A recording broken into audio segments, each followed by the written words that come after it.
صل على سيدنا محمد وعلى آل سيدنا محمد. أعوذ بالله من الشيطان الرجيم. بسم الله الرحمن الرحيم.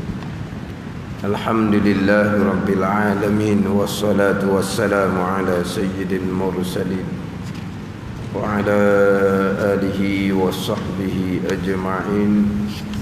رب اشرح لي صدري ويسر لي أمري واحلل عقدة من لساني يفقه قولي. سبحانك لا علم لنا إلا ما علمتنا إنك أنت العليم الحكيم. ولا حول ولا قوة إلا بالله العلي العظيم. Kitab Penawar Bagi Hati, muka surat 19. Muka surat 19, petok yang kedua daripada bawah. Petok yang kedua daripada bawah. Qala al-muallifu rahimahullahu ta'ala wa nafa'ana bi'ulumihi amin. Pendeknya, segala gerak engkau dan segala diam engkau itu sebesar-besar nikmat Allah Subhanahu wa ta'ala atas engkau, maka palingkan olehmu akan dia, akan segala gerak engkau dan segala diam engkau tu kepada ta'ah, supaya adalah engkau daripada mereka yang mengetahui akan nikmat dan mensyukurkannya, mensyukurkan nikmat. Pendeknya, kenapa? Kesimpulannya, segala gerak engkau dan segala diam engkau itu sebesar-besar nikmat Allah atas engkau, maka palingkan olehmu akan dia, akan segala gerak engkau dan diam engkau tu kepada taat. Ini selepas dibicarakan berkaitan dengan dua tangan dan dua kaki, anggota yang keenam, anggota yang ketujuh, yang mana daripada tangan dan kaki inilah yang berkait dengan gerak diam kita. Jadi ini kesimpulan fasal yang keenam, yang ketujuh pada menyatakan dua tangan dan dua kaki. Dan juga gerak dan diam ni juga, kalau kita nak kira lah, gerak dan diam kita ni adalah sebesar-besar nikmat daripada Allah. Dia biasa gerak diam ni kaki tangan. Tapi kalau kita nak pergi lagi lah, gerak diam ni bukan kaki tangan saja. Dengan mata kita, buka tutup mata, lidah kita, bercakap kita, telinga kita, dengar pendengaran telinga. Tapi bila gerak diam ni, dia pergi kepada pembicaraan tangan dan kaki. Gerak diam ni berkait dengan tangan dan kaki. Tapi kalau nak kira lah, anggota tujuh yang ada di kita ni, maknanya gerak diam, fungsi anggota yang tujuh selain dia, termasuk tangan dan kaki ni, adalah sebesar-besar nikmat daripada Allah. Tapi dia nak cerita sini bab tangan dan kaki. Tapi gerak diam kitanya bukan tangan kaki sahaja, anggota yang lain pun sama, sebesar-besar nikmat Allah Ta'ala atas engkau. Kalau kita pergi pada tangan dan kaki, ialah tangan boleh bergerak, kaki boleh bergerak. Itu sebesar-besar nikmat daripada Allah Subhanahu wa ta'ala.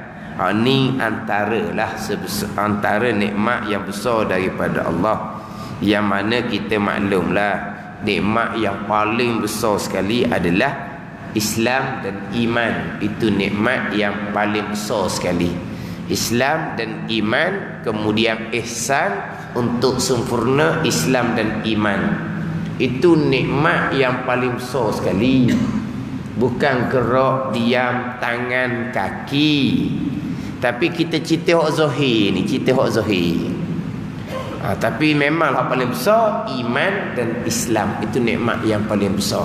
Dengan imannya, dengan Islamnya, kemudian disempurnakan iman, Islam dan iman dengan ihsan. Itulah sebesar-besar nikmat daripada Allah Subhanahu wa taala. Tapi kita hak zahir ni, kita nak bicara hak tangan dan kaki. Kita cerita nikmat tu lah. Kita cerita nikmat tangan kaki. Gerak diam tangan kaki itu adalah sebesar-besar nikmat daripada Allah Subhanahu wa taala. Kalau tangan tak boleh gerak, lah tengok orang yang terlantar, apa benda pun tak boleh nak buat. Semuanya orang buat belakang. Makan pun orang buat, orang suap. Kalaulah maknanya kotor sikit mulut tu masa makan, orang lain yang kena lap, dia tak boleh buat apa-apa pun.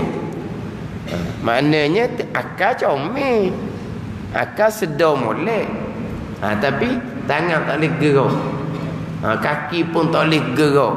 Maka ketika ni barulah kita sedar bahawa selama ni gerak diam kita tu adalah sebesar-besar nikmat daripada Allah Subhanahu wa taala. Cuma oleh kerana kita ni, kaki tangan kita ni gerak diam ni daripada asal dia budak laginya, kita tak ada apa tu dah, kalih. Jadi tu biasalah tu kita. Kita biasa kalih. Tapi lama-lama kita baru sedar. Kalau kata gerak diam kaki kita, dulu gagah, sekarang tak segagah dulu dah. Mana apa ni? Nikmat tu kalau lama kau tuang tarik je. Tu kadang-kadang barulah kita sedar bahawa gerak diam kita selama ni adalah sebesar-besar nikmat daripada Allah Subhanahu wa taala atas engkau. Bila sebesar-besar nikmat gerak diam kita tu, maka palingkan olehmu akan gerak diam kamu tu kepada taat.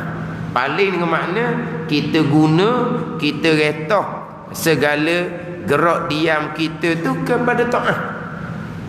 Makna tangan kita gerak diam pada perkara taat, kaki kita gerak diam kepada perkara taat. Mana tangan hak taatnya, tangan yang digunakan untuk mencegah mungkar, tangan yang digunakan untuk menulis ilmu, menulis perkara-perkara yang memberi manfaat. Ni tangan. Tangan ni juga kita gunakan untuk cari nafkah yang wajib atas kita, nafkah keluarga kita. Tangan ni juga kita gunakan untuk bantu, untuk tolong orang. Ni semua ni taat belaka. Banyaklah hak tangan ni. Hak kaki pula kita melangkah kepada masjid, kita melangkah kepada majlis ilmu, kita melangkah kepada pekerjaan kita untuk nafkah yang wajib atas kita. Ini semua adalah kita gunakan nikmat tadi tu kepada ketaatan. Jangan kita gunakan tangan, kaki, gerak diam kita tu kepada perkara yang maksiat. Tangan kita duduk tulis benda-benda yang salah, kita duduk share benda-benda yang salah. Tangan kita gunakan untuk bantu tolong perkara-perkara yang mungkar. Ni kaki kita gunakan untuk melangkah kepada tempat-tempat maksiat. Tu. Jangan duk guna gerak diam kita tu kepada kemaksiatan, tapi gunakan olehmu akan dia kepada taat, supaya adalah engkau daripada mereka yang mengetahui akan nikmat dan mensyukur akan dia. Mereka yang mengetahui akan nikmat ni, mana apa ni, dia tahu tu nikmat daripada Allah. Bila dia tahu tu nikmat daripada Allah dan mensyukur akan dia. Mensyukur akan nikmat daripada Allah Subhanahu wa ta'ala. Biar kita tahu tu nikmat daripada Allah. Gerak diam kita tu nikmat daripada Allah. Bila nikmat daripada Allah, kita wajib mensyukurkan nikmat daripada Allah Subhanahu wa ta'ala. Mensyukurkan nikmat daripada Allah Subhanahu wa ta'ala dengan apa? Dengan kita gunakan nikmat kepada ketaatan. Itu syukur tu. Mensyukuri nikmat tangan kaki dengan bahawa kita gunakan tangan kaki kita atas ketaatan. Sebab syukur ni kita duduk alhamdulillah. Alhamdulillah tu sunat. Itu sunat. Syukur hak wajib kepada kita adalah kita menggunakan segala perkara yang dikurniakan oleh Allah Subhanahu wa ta'ala pada perkara yang dijadikan kerananya. Ini dia panggil syukur. Mensyukuri nikmat Allah Subhanahu wa ta'ala. Apa makna syukur? Sarful abdi jami'a ma an'amallahu alaihi fima khuliqa li ajli. Itu ta'rif syukur. Ta'rif syukur, sarful abdi, memaling oleh hamba. Mana kalau kita mengguna oleh hamba. Sarful abdi jami'a ma an'amallahu bihi alaihi, akan sekalian perkara yang diberi nikmat oleh Allah Ta'ala dengannya, dengan sekian perkara itu atasnya, atas hamba. Paling-paling guna akan sekalian nikmat tadi ni fima khuliqa li ajli, pada perkara yang dijadikan kerananya. Nah, Tuhan jadikan nikmat di kita tu kerana apa? Kerana berana melakukan ketaatan. Sebab segala yang ada di kita ni Tuhan jadikan, masuk dalam ayat wa ma khalaqtul jinna wal insa illa liya'budun. Tuhan kata tidak aku jadikan jin dan manusia melainkan mengabdikan diri akan Allah Subhanahu wa ta'ala. Jadi hak ada di kita tu Tuhan jadikan hikmahnya apa? Hikmahnya supaya kita melakukan ketaatan. Jadi kita gunakan segala nikmat pada fima khuliqa li ajli, pada perkara yang dijadikan kerananya apa ni? Ketaatan itulah, melakukan ketaatan. Melakukan ketaatan itulah dipanggil mensyukuri nikmat daripada Allah Subhanahu wa ta'ala. Itu syukur dipanggil. Sarful abdi jami'a ma an'amallahu bihi alaihi fima khuliqa li ajli. Itu syukur. Maknanya kita kata kita guna segala nikmat pada ketaatan. Itu syukur. Sebaliknya kita guna nikmat daripada Allah pada perkara yang dilarang. Itu dia panggil apa tu? Kufur akan nikmat daripada Allah Subhanahu wa ta'ala. Ni di kita ni banyak nikmat daripada Allah. Hak anggota zahir itulah. Itu nikmat daripada Allah belaka tu, mata, telinga, lidah. Itu semua nikmat yang besar daripada Allah Subhanahu wa ta'ala. Itu semua tu akan diperhitungkan di hari akhirat belaka tu. Sebab gerak geri kita ni tak lari daripada hukum agama Allah Subhanahu wa ta'ala. Gerak geri kita. Cuba beritahu, ada tak satu saat, satu ketika, satu masa ataupun di mana-mana tempat yang mana kita tak duduk di bawah hukum agama Allah Subhanahu wa ta'ala?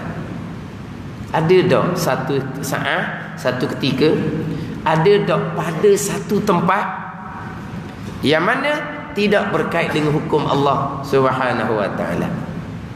Ada? Saat mana?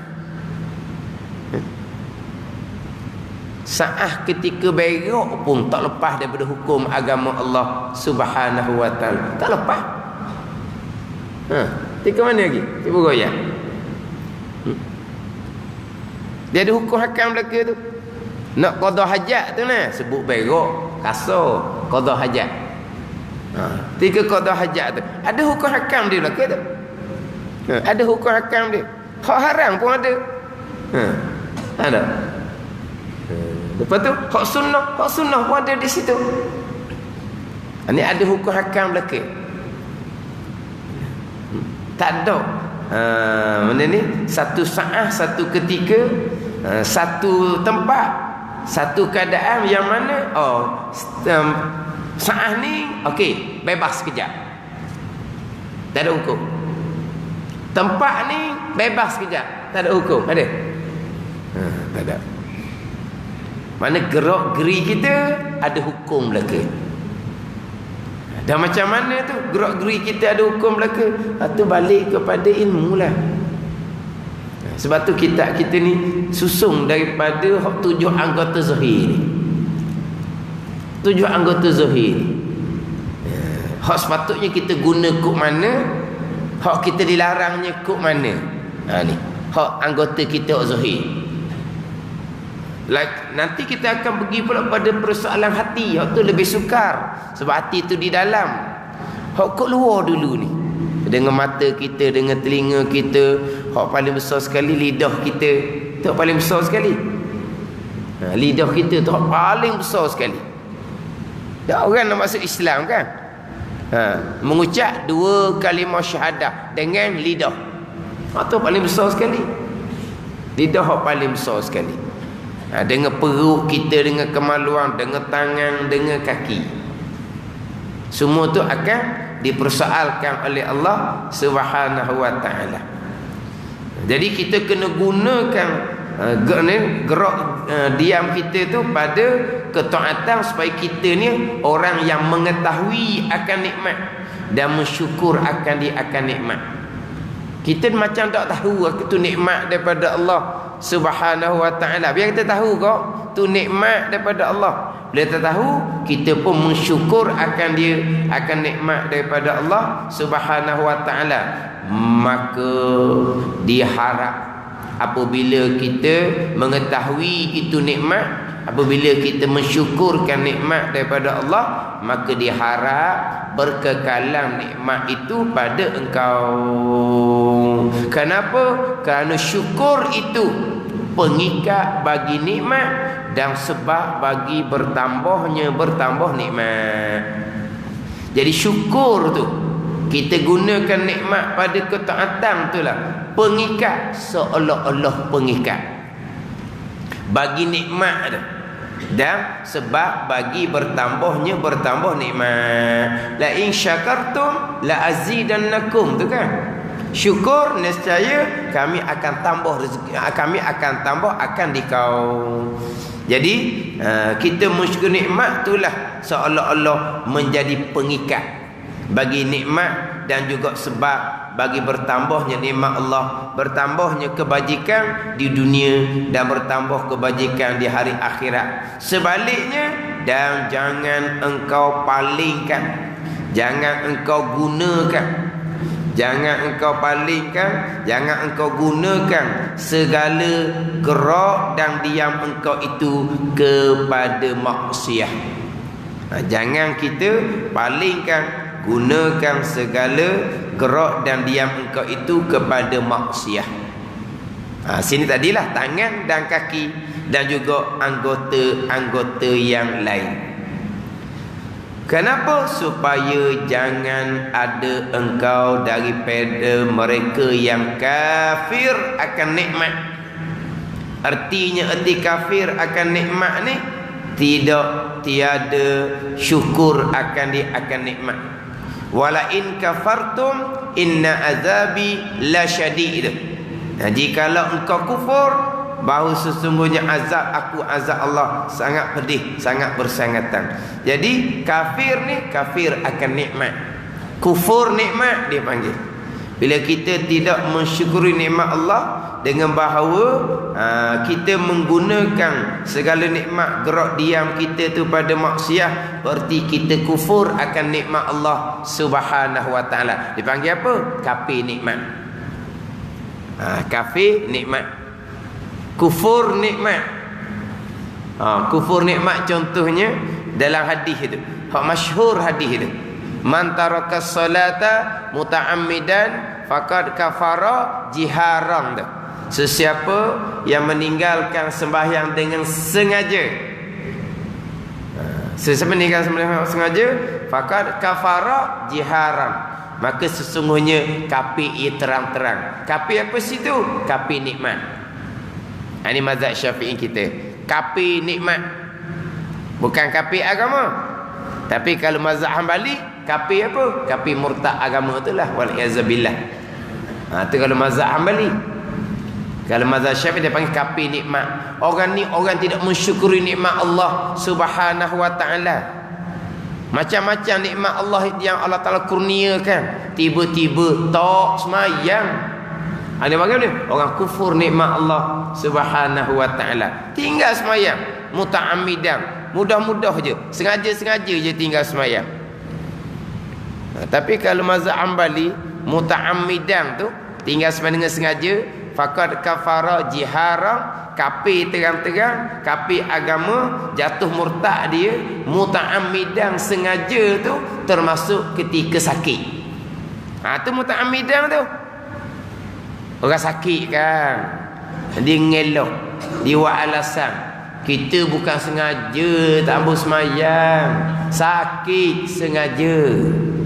Dah kita sakit nak semayang guna, ada kena kaedah cara semayang dalam sakit. Dah kita nak buat warna ni, nak ambil semayang, orang yang tolong buat, apa masalahnya? Nak semayang guana, semayang cara orang sakit, tak ada alasan. Jadi mazhab Hambali hak muta'ammidan dengan sengaja termasuk masa sakit, satu waktu je tinggal, kafir lalu dah, murtad lalu dah. Kalau mati, orang kafir mati mana? Diharamkan mandi, kafan, sembahyang, dan diharamkan ke bumi di perkuburan orang Islam. Tu mazhab Hambali. Hak ni molek ni. Loh. Orang mana hak tak ambil semayang, duduk hospital tak ambil semayang, buat sepeli, buat dek je, baca hadis ni. Tepek hadis ni, tulis di kepala katil. Tulis di almari ni rak hak tepi-tepi katil hospital, tulis molek. Nak semayang satu waktu, kafir. Kafir apa tu? Mazhab Hambali, kafir agama, murtad. Mati kat gigi tahu je mana-mana. Tahu tak boleh lah jadi mudarat orang pula, dia punya kumang tu kambuh lah mana-mana pun. Ni orang kafir guna kamu. Dia ada reti je tinggal semayang, ada reti je. Tahu gamuk tu haji kadang-kadang. Ni tu haji berat, tu haji kafir. Tu haji kafir kalau mazhab Hambali lah. Kalau mazhab Syafi'i, tu haji kafir nikmat. Nikmat Tuhan begitu banyak, boleh tak ambil semayang. Payah, tak ada payah ni. Payah apanya orang buat belaka. Hati panggil apa tu? Kafir nikmat. Tidak mensyukuri nikmat Allah Subhanahu wa taala. Tidak mensyukuri nikmat Allah. Ialah bagai-bagai nikmat yang Tuhan kurnia kita. Mana kalau kita kata nikmat apa, kita sakit. Sakit ada peluang kita nak berobat. Nikmat dah tu. Nah, kita duduk segah lama ke ni, lama mana dah? Taat dak sekarang. Tuan wi sakit.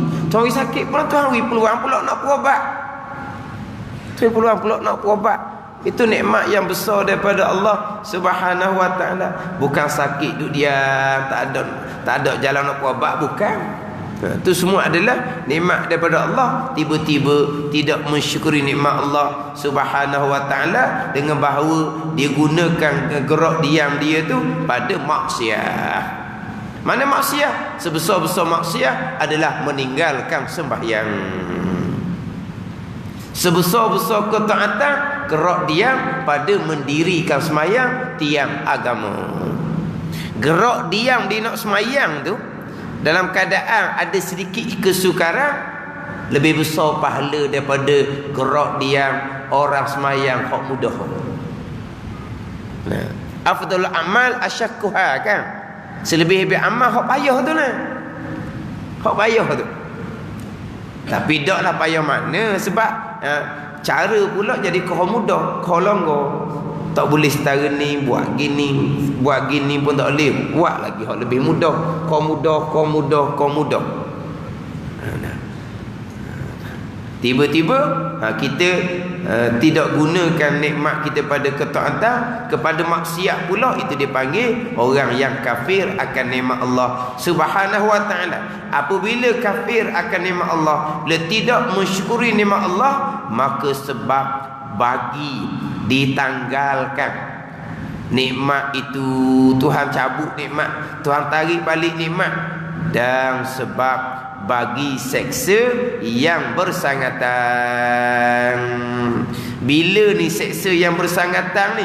Pada hari mengsaksikan atas mereka itu oleh segala lidah mereka itu, dan segala tangan mereka itu, dan segala kaki mereka itu mengsaksi dengan barang yang, dengan pekerjaan yang ada mereka itu mengerja akan dia, akan barang di dalam dunia.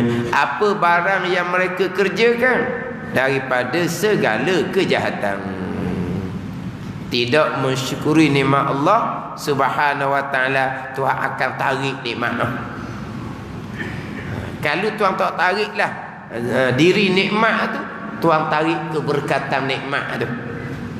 Kadang-kadang Tuhan tarik zat nikmat tu, diri nikmat tu Tuhan tarik. Kadang-kadang Tuhan tarik keberkatan nikmat. Segar dia, kaki tangan dia kuat gagah, tapi dia menggunakan gerak diam kaki tangan dia kepada maksiat. Tapi taklah kata Tuhan tarik nikmat gerak diam dia tu, akhirnya jadi tak boleh gerak. Kadang-kadang Tuhan tarik diri nikmat tu, kadang-kadang Tuhan tarik, Tuhan tanggalkan. Ini keberkatan nikmat tu. Jadi dengan nikmat gerak diam tu tidak digunakan, tidak dipalingkan kepada kemaksiatan, bahkan nikmat tu sendiri akan menambahkan keseksaan pada hari kiamat. Mana apa ni? Tuhan tarik keberkatan. Tu lagi takut. Sebab manusia ni kadang-kadang apabila Tuhan tarik diri nikmat tu, kadang-kadang mari juga sedar. Mari sedar. Bila Tuhan tarik nikmat tu, mari sedar. Tetapi kadang-kadang Tuhan tak tarik nikmat. Tuhan tak tarik nikmat. Kadang-kadang nikmat kau banyak pula kau segar dianya. Tangan dia, kaki dia kau kuat. Ni kalau lama kau hanyut ni apa? Istidraj daripada Allah Subhanahu wa taala. Ni lagi takut. Istidraj daripada Allah. Tuhan beri nikmat, tapi keberkatan tak ada. Tak ada keberkatan nikmat. Tak ada. Mana walaupun gerak diam dia kuat, tak ada pun kepada jalan kebaikan. Walaupun kaki tangan tu kuat, nak pergi sejid surah lemah. Kalau terah ajak ke majlis surah, dia rasa macam lutut dia lembek lalu dah. Sebut kata majlis surah, lutut lembek lalu dah. Kalau ajak pergi tempat main ke, hak cerah. Mana apa? Tak ada keberkatan nikmat. Hak nikmat yang Tuhan kurniakan dengan keberkatan, jadi nikmat tu akan memudahkan lagi kita untuk melakukan ketaatan. Nak pergi kepada hak sebaliknya, hak maksiat, tak berasa pun, tak sera pun nak pergi. Walah, sama-sama boleh buat belaka. Sama je. Sama-sama boleh buat taat, sama-sama boleh buat maksiat. Sama je. Dengan nikmat Allah Tuhan beri tu. Tapi kalaulah nikmat Tuhan beri tu berkat, kita akan jadi mudah untuk melakukan kebaikan. Tapi kalau Tuhan tarik nikmat, tak ada. Ni kalau kau ni kau banyak nikmat, kau jauh, kau banyak nikmat, kau jauh. Tu hak lagi ditakuti. Jadi kalau tidak mensyukur nikmat, Tuhan tanggalkan, Tuhan tarik nikmat, sama ada tarik diri nikmat ataupun tarik keberkatan nikmat. Dan sebab bagi seksa yang bersangatan. Seksa yang bersangatan pada hari mengsaksi atas mereka itu oleh segala lidah mereka itu dan segala tangan mereka itu dan segala kaki mereka itu. Bila ni hari mengsaksi, lidah, tangan, kaki ni hari kiamat lah. Atas dunia ni lidah je jadi saksi, tangan, kaki tak boleh jadi saksi. Lidah je atas dunia. Bila ke hari yang mana sekalian anggota kita jadi saksi? Hari kiamat. Ini benda gaib belaka ni. Macam mana tangan boleh bercakap? Macam mana kaki boleh bercakap? Ni benda gaib belaka ni. Ni benda gaib belaka. Hak adah kitanya yang bercakap adalah lidah. Tangan, kaki tak ada tu. Hak adah. Tapi Tuhan kuasa. Tuhan kuasa. Tapi hak adahnya lidah sahaja yang bercakap, yang jadi saksi. Itu adah. Tapi nak cerita ni kekuasaan Allah Subhanahu wa ta'ala pelik lah. Tangan pun jadi saksi, kaki pun jadi saksi, kulit badan kita pun jadi saksi pada hari kiamat. Saksi ni saksi atas. Saksi atas. Atas mereka itu mereka yang kufur akan nikmat Allah Subhanahu wa ta'ala. Ni bukan saksi bagi ni, saksi atas. Atas ni Arab dia ala lil madarrah dia panggil. Kalau saksi bagi, lam lil manfaah. Dia dua tu.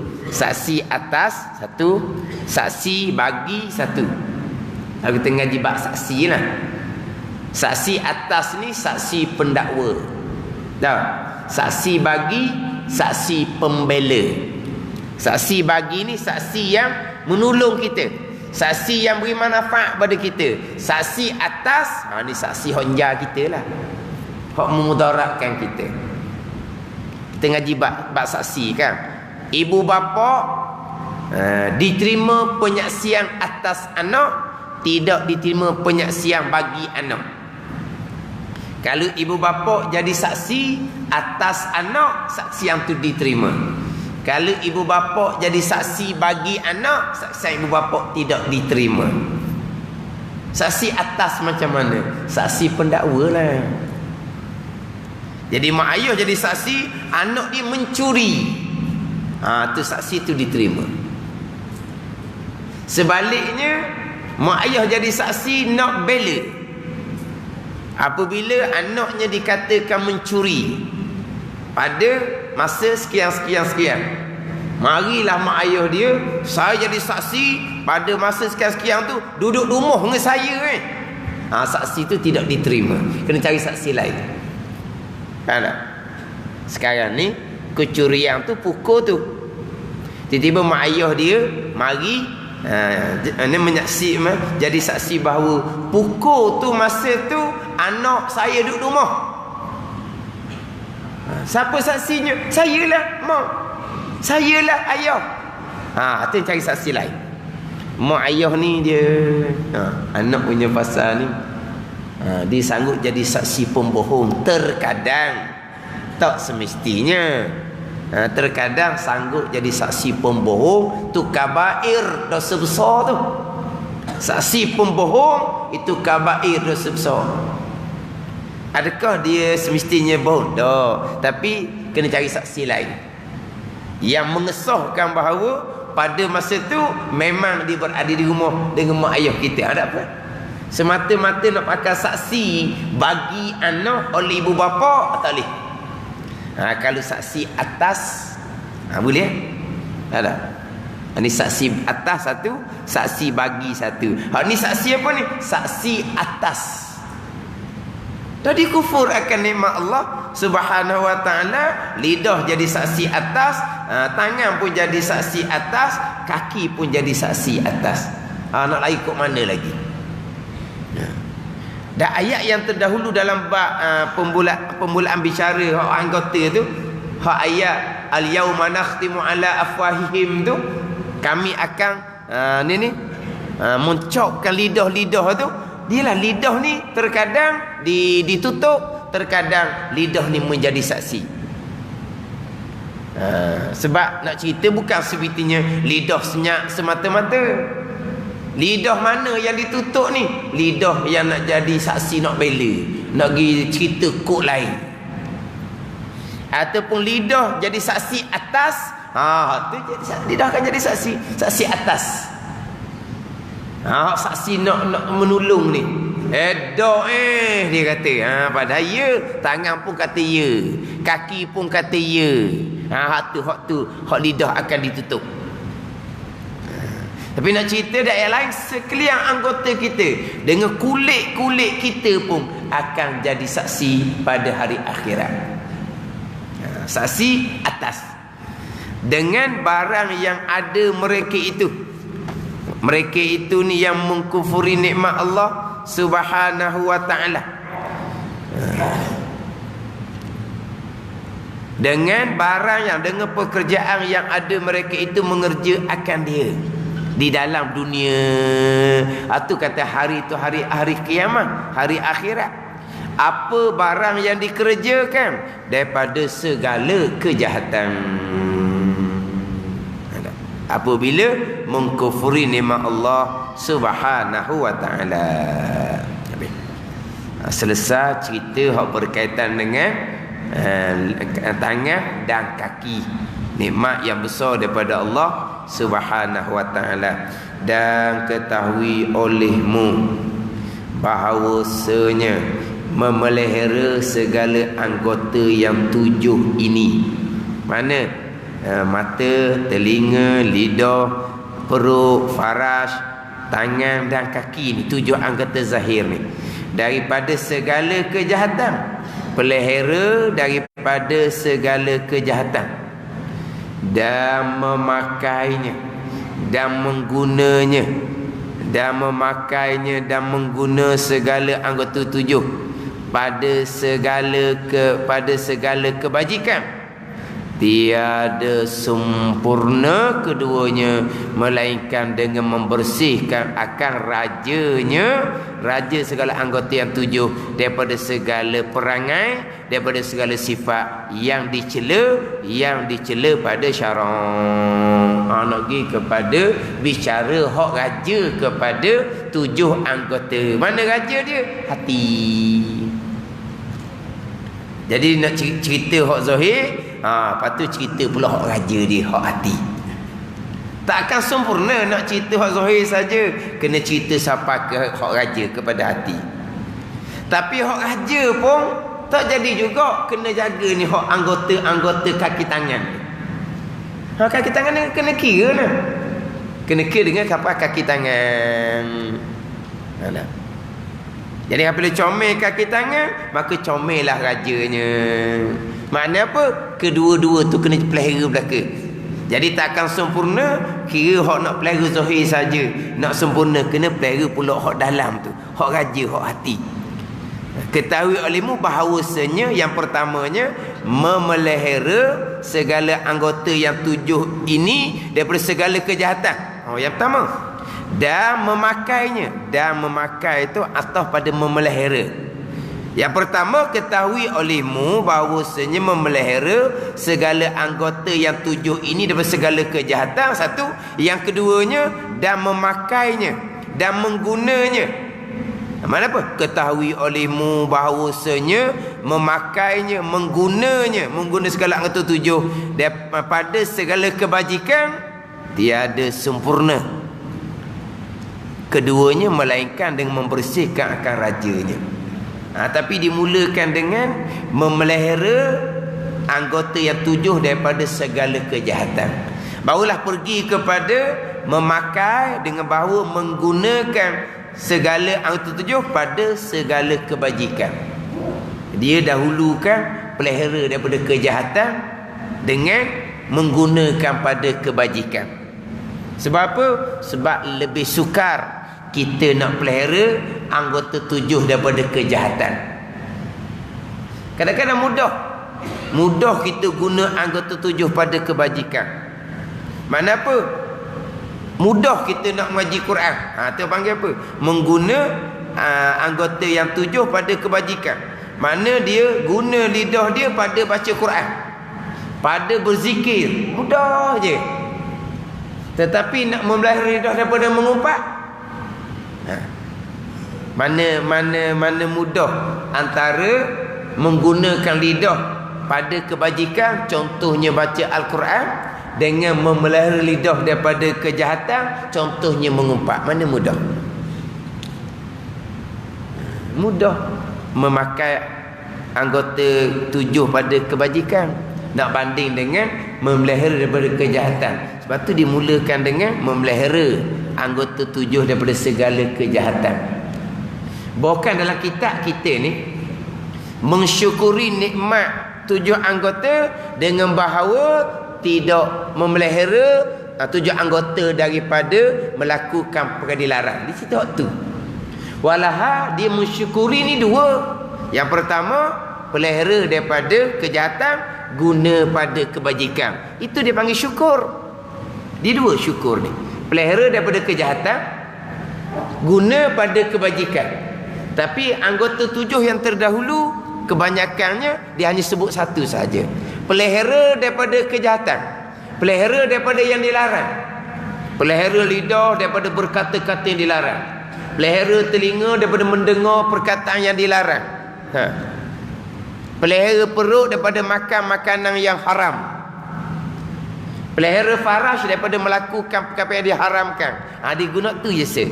Sebab tu lebih sukar daripada kita menggunakan anggota yang 7 pada kebajikan. Tapi kena kedua-dua lah, baru dipanggil mensyukurkan ini anggota yang 7. Tapi tak sempurna.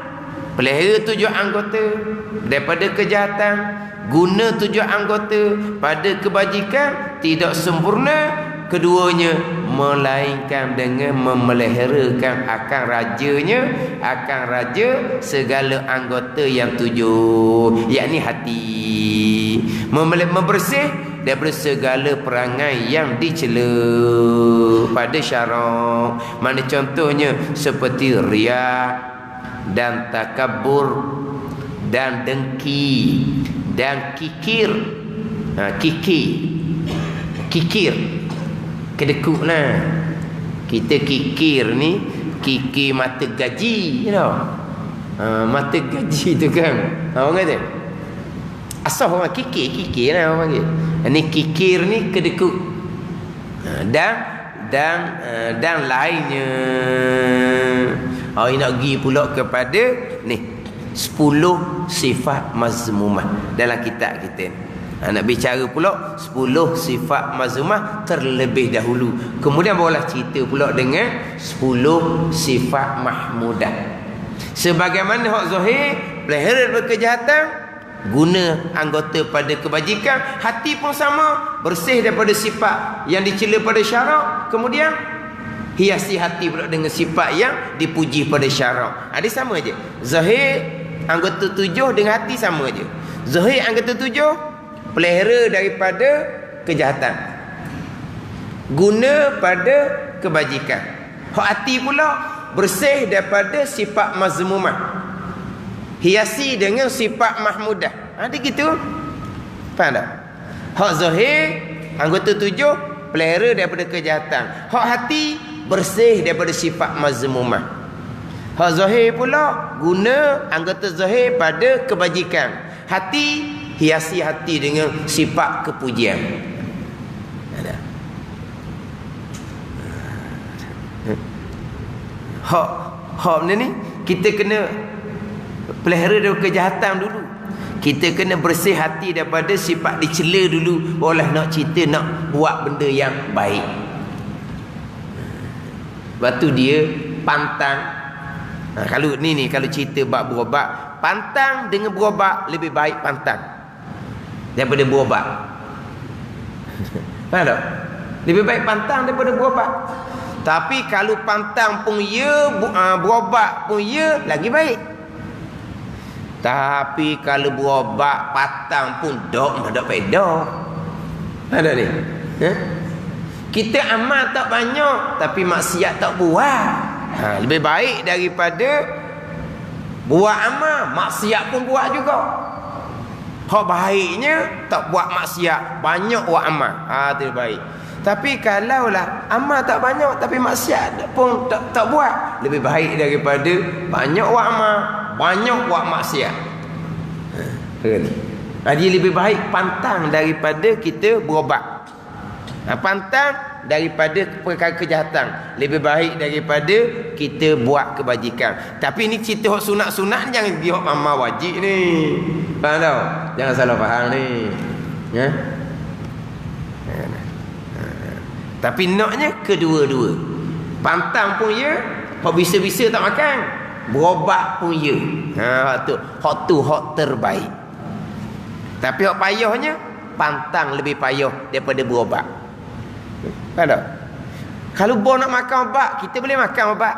Cekok pun boleh makan obat. Pahit macam mana pun boleh makan obat. Tapi hak ni kita berahi ni kena boleh makan juga ni.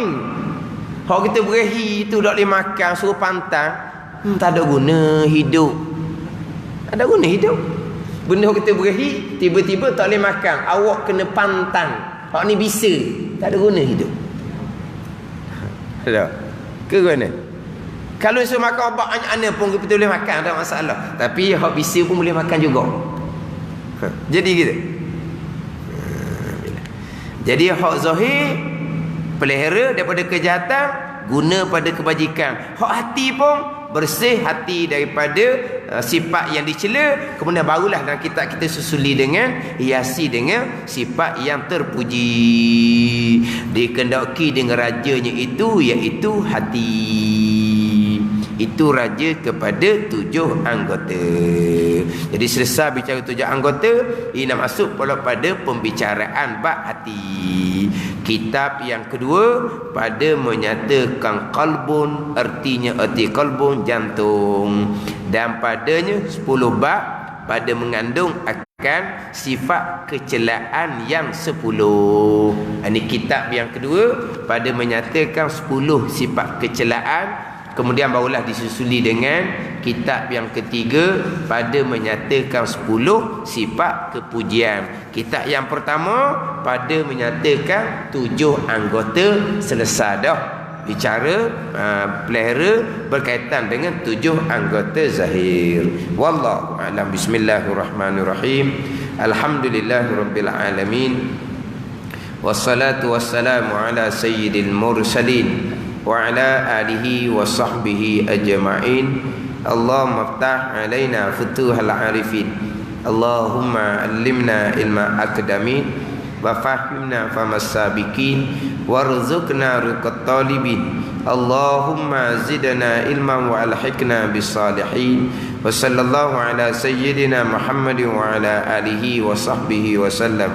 Walhamdulillahi rabbil alamin.